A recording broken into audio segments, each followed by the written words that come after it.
ली अकादमी school Forbesganj के शताब्दी वर्ष समारोह में फारबिसगंज के विधायक श्री मनोज जी विश्वास और एमएलसी श्री राजेंद्र जी गुप्ता भी 18 जनवरी को स्कूल पहुंचे। ललित जी ने बेबाकी से दोनों के इंटरव्यू लिए। फारबिसगंज शहर आज काफी विकसित हो गया है, पर कहते हैं कि विकास की रफ्तार रुकनी नहीं चाहिए। ये महानगर बनने की ओर अग्रसर है और महानगर तभी बनता है जब प्रशासनिक, राजनीतिक, सामाजिक लोग अपना योगदान देते हैं। फारबिसगंज को नए विधायक के रूप में युवा कार्यकर्ता मिले हैं मनोज विश्वास। आज इतने लोग यहाँ मिल रहे हैं, कोई पॉलिटिकल बात नहीं, केवल अपनी भावना बताइए कि यहाँ आपसे परिचित अपरिचित लोगों को देखकर आपके मन में क्या भाव आ रहे हैं? सबसे पहले तो हम लोग इस कार्यक्रम में आए हैं, 100 साल हमारे आज स्कूल पूरा हुआ है और हम लोग को गौरव की समय है। ये जो गौरव होता है वो आज गौरव संजोग से हम यहाँ के विधायक हैं और हमें ये गौरव की मिली। और लोगों से जो अनुभव हुआ है, हम 10 दिन से इस कार्यक्रम को अपने से हम देख रहे थे कि कार्यक्रम में कोई कमी नहीं रहनी चाहिए और ऐतिहासिक कार्यक्रम होना चाहिए, और वो आप दिख रहा है कि ऐतिहासिक कार्यक्रम हो रहा है हम लोग का। और यहाँ पे जो हमारे पूरे अभिभावक लोग हैं, जो यानी कि जो पहले यानी कि 74 बैच का 75 बैच का जो लोगों से मिल रहे हैं, उससे जो चेहरे पे जो खुशी देखने के लिए मिला वो ऐतिहासिक है, बहुत अच्छा है। और हमें भी उन लोग से एक प्रेरणा लेने की ज़रूरत पड़ती है। हम कई लोगों से अभिभावक सबसे मिले, एकदम प्रेरणा लेने की ज़रूरत है और ये होनी चाहिए, हर एक साल होनी चाहिए कार्यक्रम। इससे क्या होता है कि परिचय होता है। मनोज जी, मैंने सोशल मीडिया पे आपको देखता था, सोशल मीडिया में लोगों में जो उत्साह था, आप इलेक्शन जीत के आए थे, वो एक वीडियो मैंने देखा था। हजारों की संख्या में लोग आपके साथ थे। आपको गर्व नहीं करना चाहिए इस बात पे, आपको घमंड भी नहीं होना चाहिए, क्योंकि सत्ता आज है, सत्ता कल नहीं है। पैसा आज है, पैसा कल नहीं है। ये जो समर्थन आपको है, ये समर्थन लोगों ने आपकी सादगी पे दिया है। इस सादगी को बनाए रखिएगा, जिससे यहाँ के लोग कह सके कि वाकई मनोज विश्वास के आने के बाद हम लोगों की जिंदगी बन गई है वह जिंदगी। करीब 25 से 30 साल पहले एक सपना देखा गया था कि ऐतिहासिक सुल्तान पोखर को पर्यटक स्थल बनाया जाएगा, पर आज वहां गंदगी पहले से ज्यादा है। यह सिर्फ एक पोखर नहीं है, ये फारबिसगंज की आत्मा है, और आत्मा की उपेक्षा किसी शहर को महान नहीं बनाती। जब मैंने रेणु सार्वजनिक पुस्तकालय को देखा तो मेरा हृदय चीत्कार मारने लगा।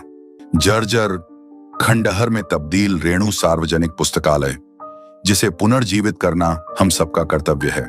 हमारे बीच में मौजूद है हमारे फारबिसगंज के गौरव राजेंद्र जी एमएलसी। राजेंद्र भैया, मैं आपसे ही कुछ मुखातिब हूँ। जो मनोज विश्वास जो एमएलए थे वो शायद चले गए, और समाज के बहुत सारे पदाधिकारी वरिष्ठ, आज मैं एक पीड़ा अपने मन की बताना चाहता हूँ। पिछले 35 साल, या मैं यूँ कहूँ कि जब मैं बच्चा था तब से मैं सुनता आया था कि यहाँ के सुल्तान पोखर को एक पर्यटक स्थल बनाया जाएगा। मैं सुनता था कि यहाँ के शमशान घाट को मुक्ति धाम बनाया जाएगा। मैं सुनता था कि यहाँ की सार्वजनिक पुस्तकालय को एक वृहद रूप दिया जाएगा।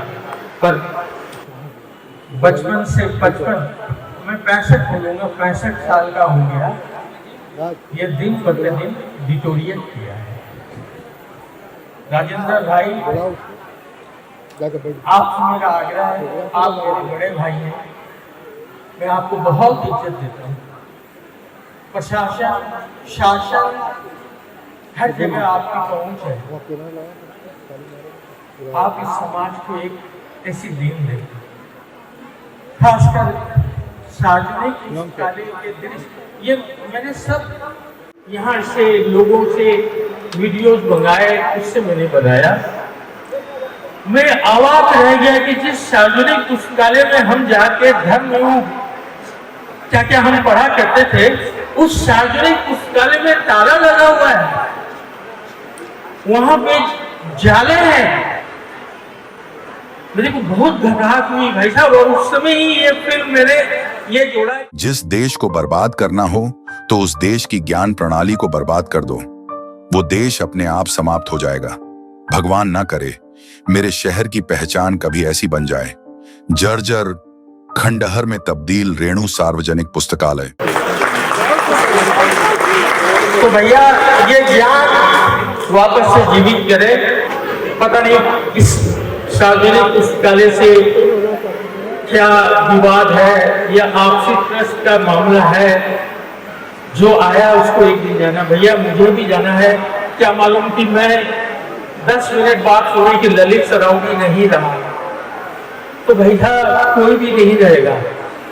भैया कर जाइए भैया। और समाज के लोगों से मैं आग्रह करूंगा, आपसी कोई भी बात हो, हम अपने परिजनों को कंधा पे लेके जाते हैं उनको अंतिम विदाई देने के लिए। क्या हम उनको वाकई अंतिम विदाई दे रहे हैं? नहीं, हम उनको गंदगी दे रहे हैं। उसको मुक्तिधाम बनाइए, चाहे जो भी पॉलिटिकल बात हो। और रह गया सुल्तान पोखर का, उसको एक पर्यटक स्थल बनाइए। कल मैं लायंस हॉस्पिटल के 15 मिनट के लिए मैं वहां गया था। मैं अवाक हूं कि फारबिसगंज जैसी जगह में इतना बड़ा आई का अस्पताल, ब्लड बैंक इतना बड़ा, फारबिसगंज में डायलिसिस मशीन, दयानंद बाबू इंजीनियर जो इस समाज के धरोहर है वो डायलिसिस करा रहे हैं। तो भैया सब कुछ संभव हो सकता है, आप चाहें हम चाहे, सब चीज। मैं जब यहाँ से फारबिसगंज गया था तो 3 आदमी से मैंने काम शुरू किया था। आज मेरी 150 लोगों की टीम है। केवल मुझे करना है, मुझे करना है, मुझे करना है। अगर हम ये सोच लेंगे सब कुछ हो जाएगा। विधायक जी चले गए, विधायक जी तक मेरी बात पहुंच जाए। विधायक जी, आपके सोशल मीडिया पे मैंने देखा था कि आप जब चुनाव जीते थे तो काफी गहमा गहमी थी, मनोज विश्वास। तो आपके कार्यकाल में अगर इस शहर को कुछ मिल जाएगा तो आपका नाम भी स्थापित हो जाएगा। आज मेरे साथ हैं फारबिसगंज के एक ऐसे पुत्र जिन्होंने काफी संघर्ष बचपन में झेला था, लेकिन आज राजनीति के वो शिखर पे हैं। श्री राजेंद्र गुप्ता जी, MLC।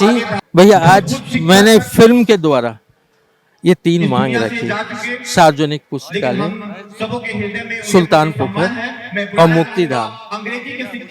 भैया मैं चाहता हूं कि आपके कहने से अगर ये काम हो जाए।